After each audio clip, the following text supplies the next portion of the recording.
Hey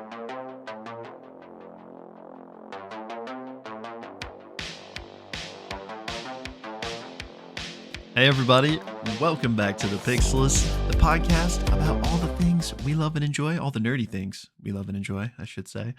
Not just everything. Yeah, it's about everything. I'm Will. This is a cooking That's Blake. podcast. Sorry, I really wanted to get that joke out. Wait, I didn't even hear you. As is classic, I interrupted your intro. I'm Blake. Hello. It's part of the content that people come for at this point, I think. Yeah, kind of like a guilty pleasure. Pleasure is too strong of a word. Probably just when you watch content of people getting injured, not actually injured because that'd be disturbing, but someone it's like America's Funniest Home Videos kind of stuff. You're just okay.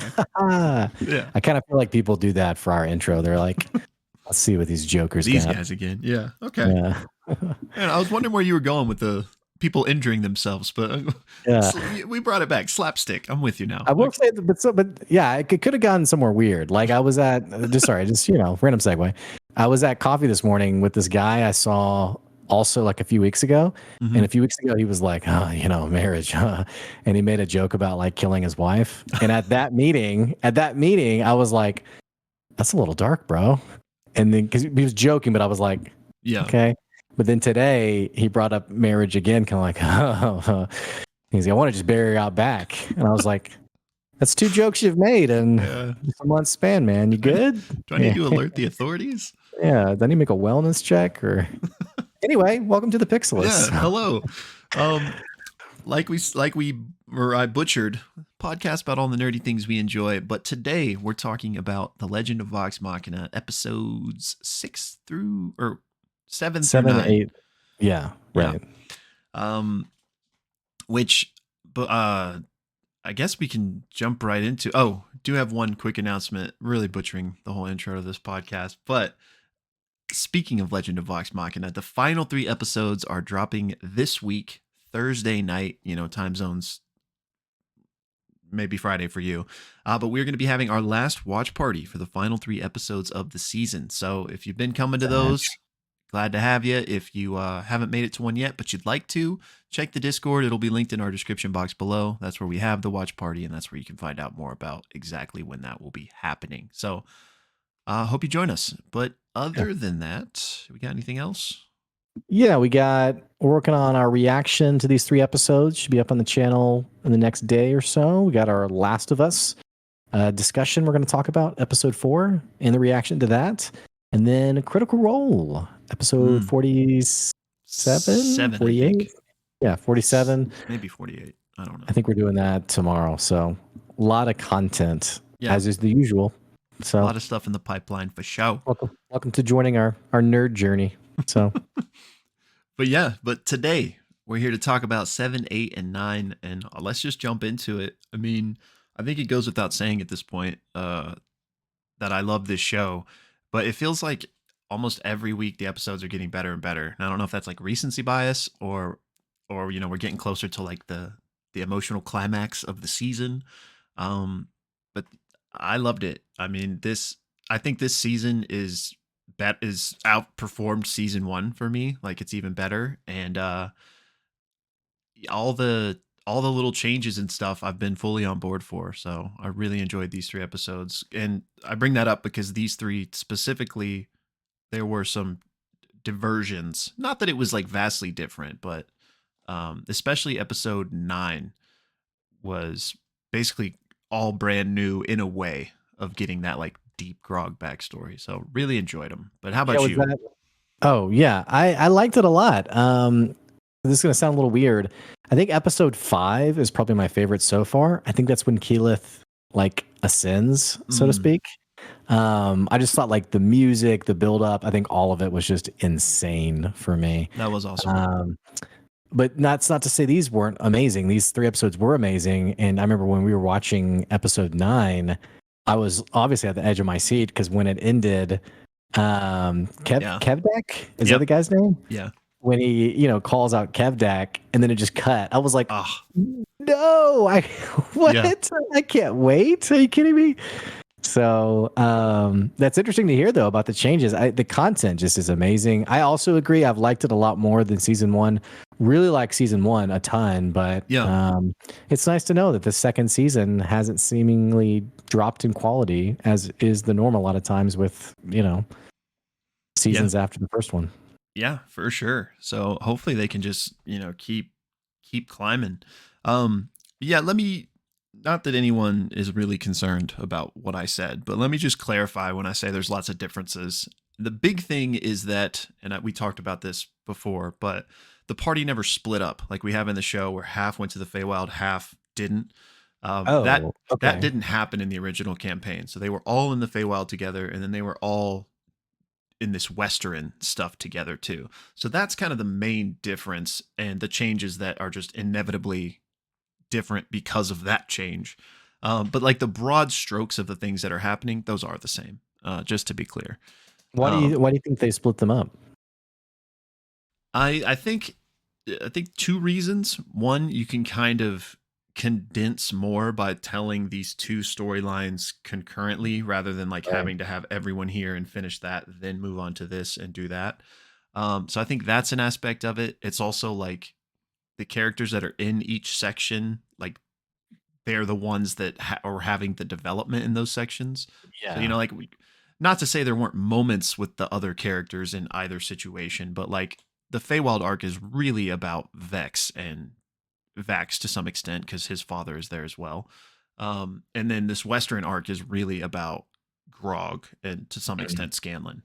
Yeah. Um, but also, I don't remember where I heard this, if it was an interview or something, but apparently it takes like a lot of man hours to animate scenes with all of Vox Machina in them. So also just for kind of practical reasons, it made sense to split them up a little bit.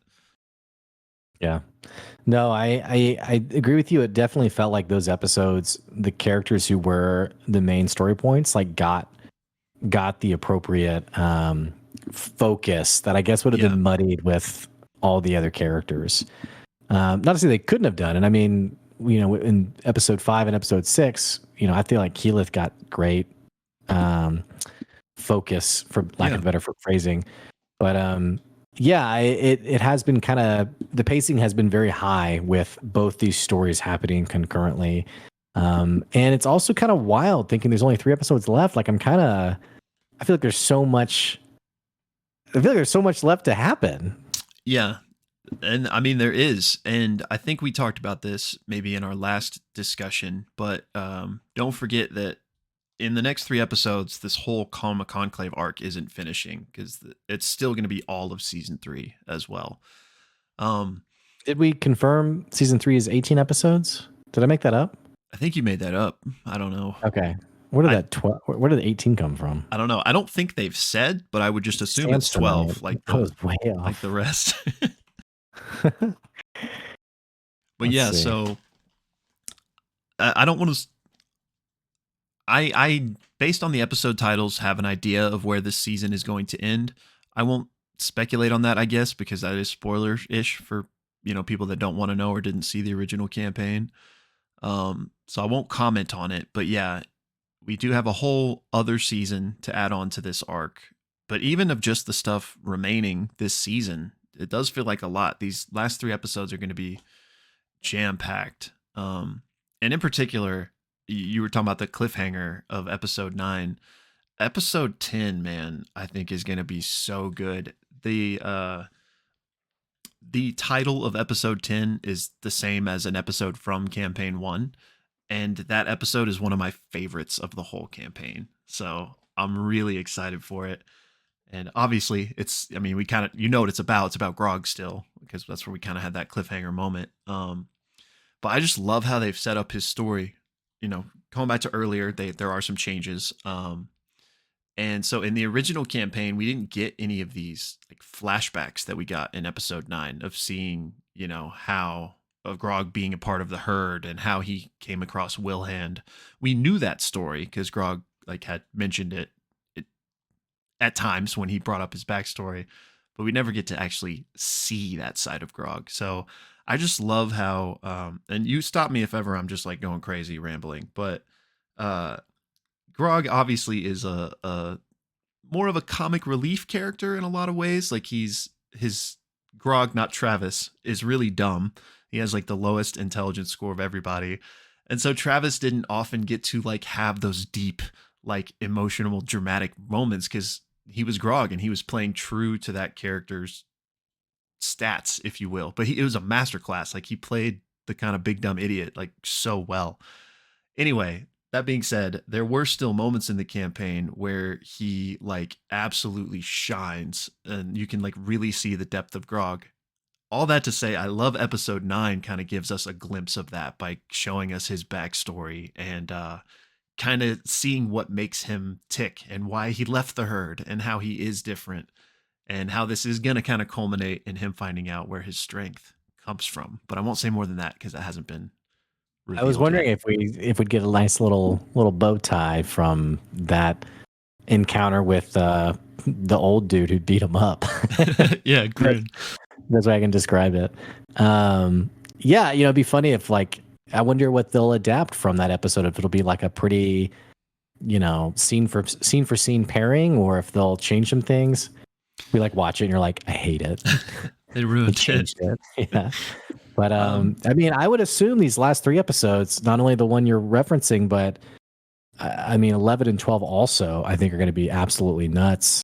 And I expect them to pull it off well. I mean, the intro to this season with the, sacking of Iman was just absolute chaos for 25 minutes. So yeah. I'm really curious to see how they wrap it up in a satisfying way. And then I also, once it's done, I want to go back and watch, I think, your video on the episode titles to see Yeah. how spot on you were. Maybe you shouldn't if I'm really off, but yeah, we'll see. I have some thoughts, but I think they're better saved for our next discussion after the show's over because I don't want to spoil anything for anyone.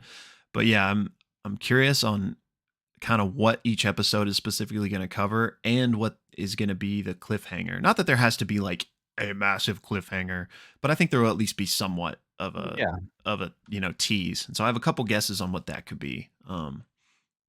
But we'll talk about it next time. But yeah, I'm really excited. I think they're going to be action packed for sure, and a lot of juicy stuff that is hopefully coming. That I'm really excited about.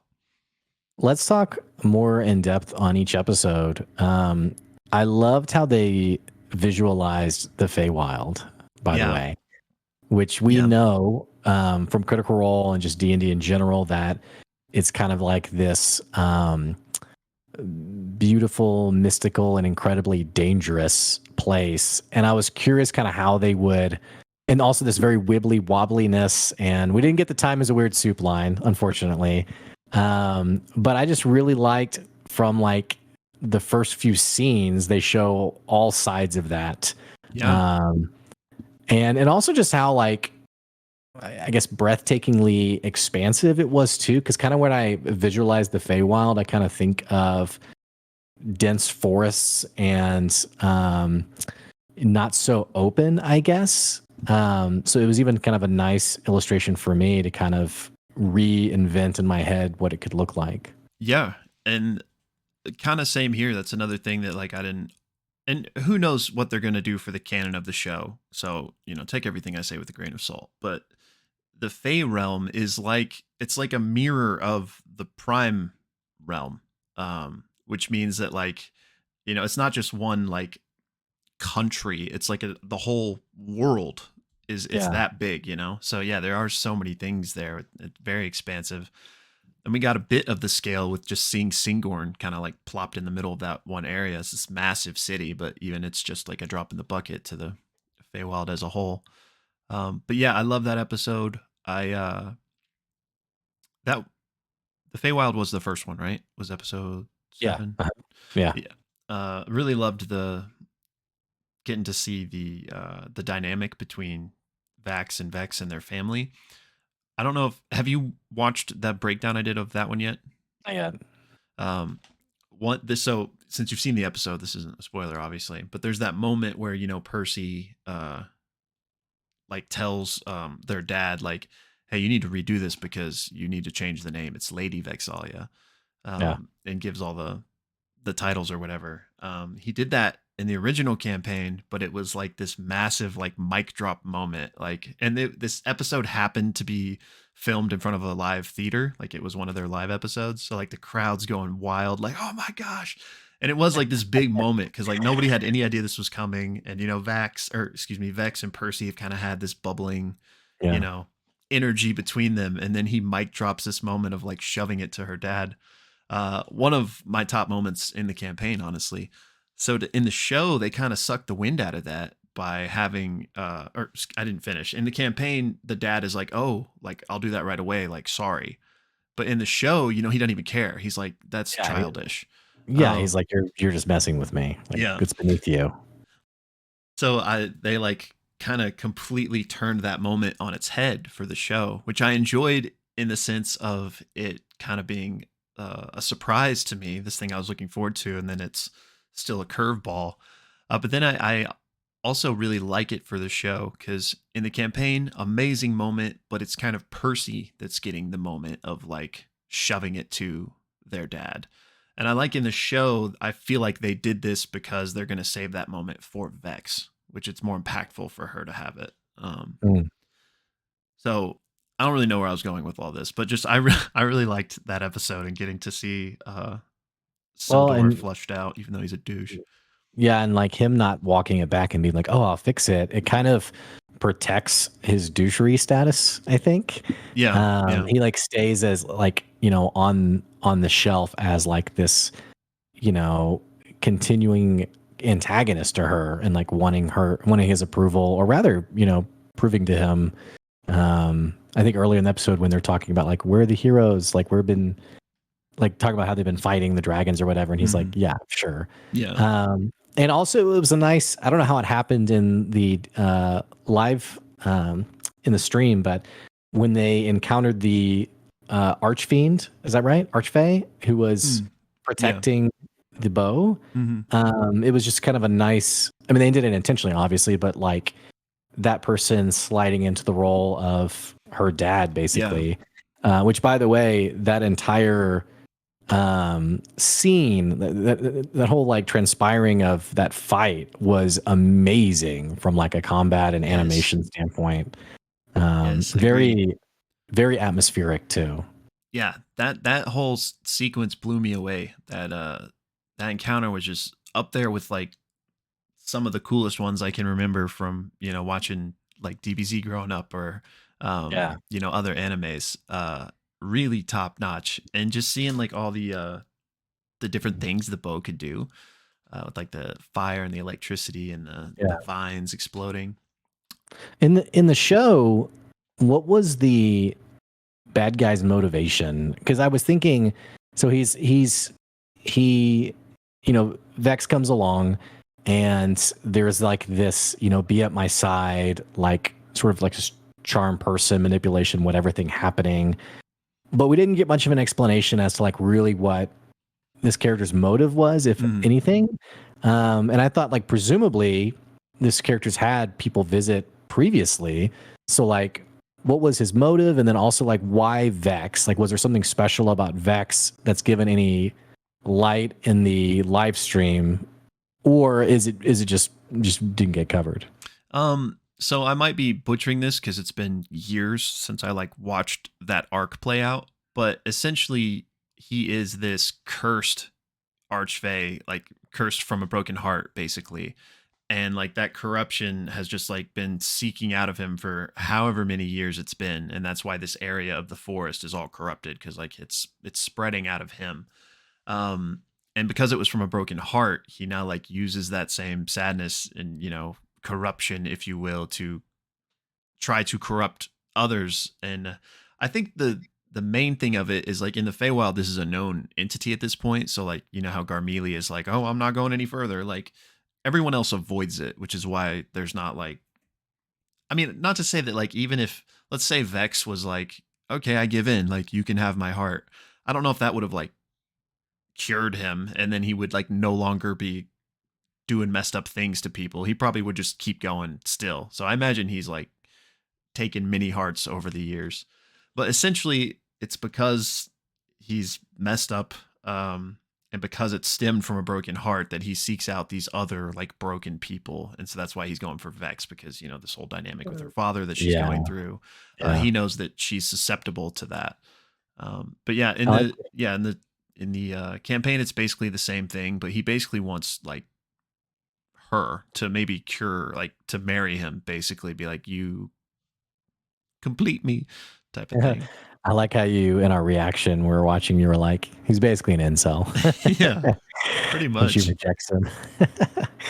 I also liked, what's also kind of annoying in shows is when like a character demonstrates like a level of power, like like a big display of power, and then like later on when that seems like it would be important, like that power is like miraculously Yeah, not a plot point. And so yeah, I liked also how this episode, how Keyleth did like her ritual transformation back into the fire elemental to take out the big yeah, it was nice that it was like, okay, she had this big advancement and it wasn't the last time we saw it. Like she used it again only a couple episodes later, yeah.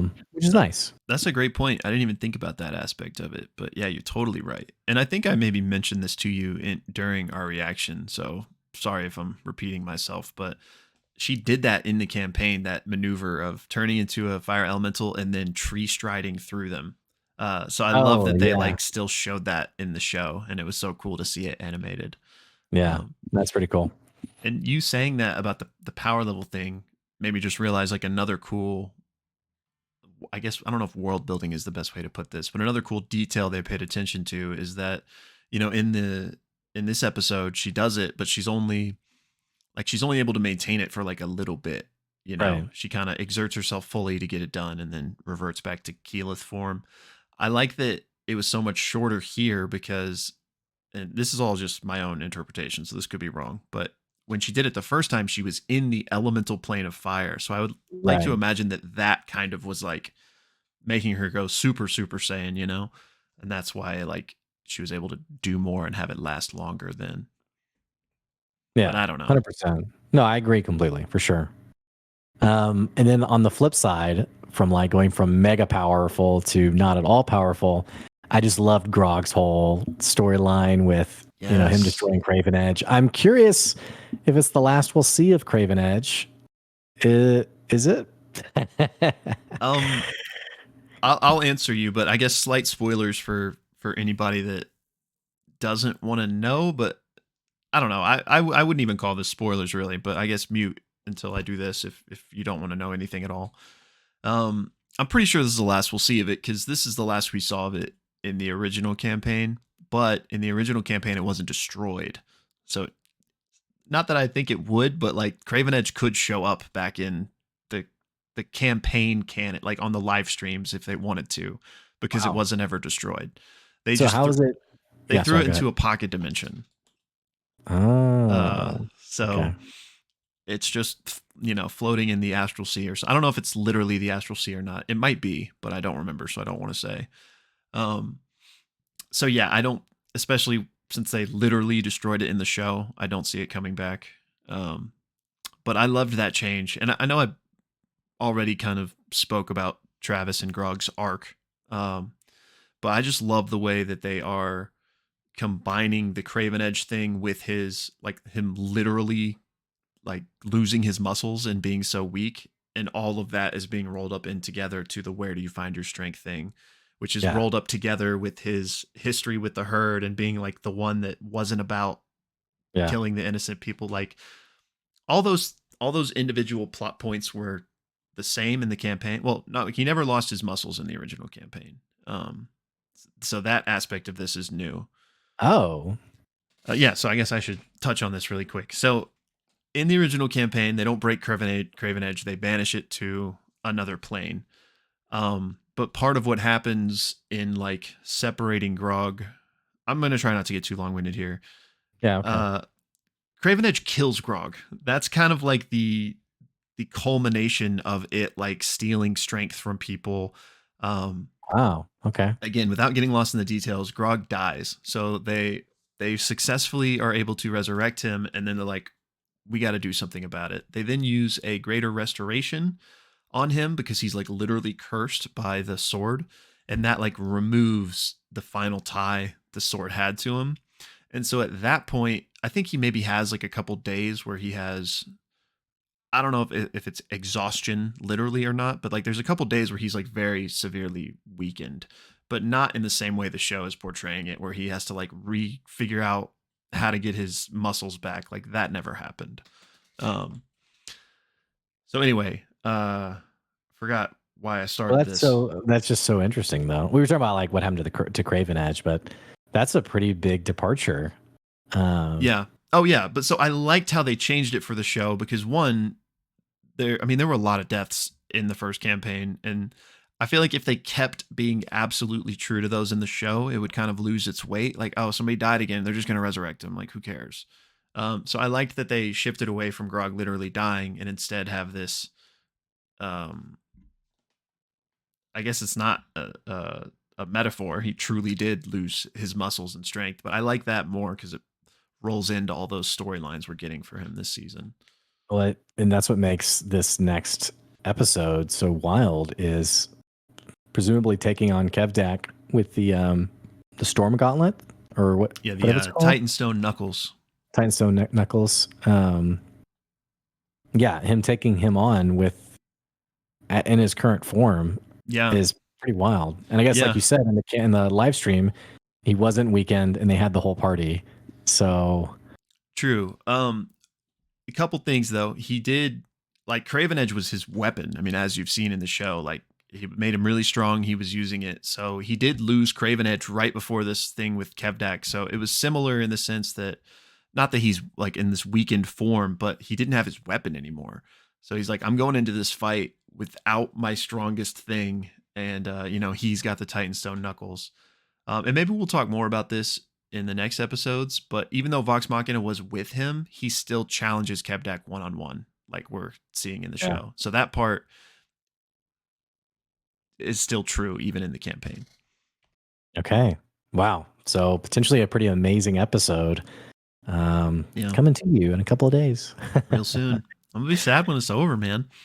I know. I'll be sad, but also a little relieved on our recording schedule. We went from just Critical Role to like all this stuff, which is great, but it's just a lot. It's a lot to get it all in 1 week for sure. Yeah.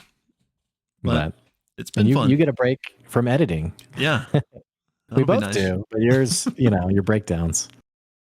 So the good news is I haven't had knock on wood, I haven't had a copyright strike in a couple weeks now. So nice. We're figuring out the tricks. Yeah. Tricks of the trade. That's right. I'm going to feel kind of naked without, I'll be glad to have a bit of a break from all the video editing because it's literally all I've done since the show premiered. But I'm kind of going to miss it. I might need to figure out some other stuff that could make breakdowns for. Yeah. Well, and possibly next year, as early as next year, you could have breakdowns for season 3 and then season 1 of Mighty Nine. I'm still interested to see how they're going to do that. I wonder if they will do it like concurrently. It'd be crazy. I saw some people talk about like potentially maybe like a start of the year season 3 and then like around the mid, maybe early fall, the second Mighty Nine, basically. So like every 6 months or so you have a new season. That'd be really cool. So I'd be about it. Yeah. Well, anything else you want to talk about at these 3 episodes? I don't think so, man. I think we did it. What do you know? We loved it. So, all right. Well, so yeah, we'll chat. We have our watch party on Thursday night. If you guys want to tune into that, everyone is welcome. So feel free to jump in and watch it with us. Our reaction video for this one, reaction for Last of Us, episode 4, Last of Us discussion, Critical Role, all of that coming to you in the near future. So, All right. See you guys later. Alrighty, y'all. Bye.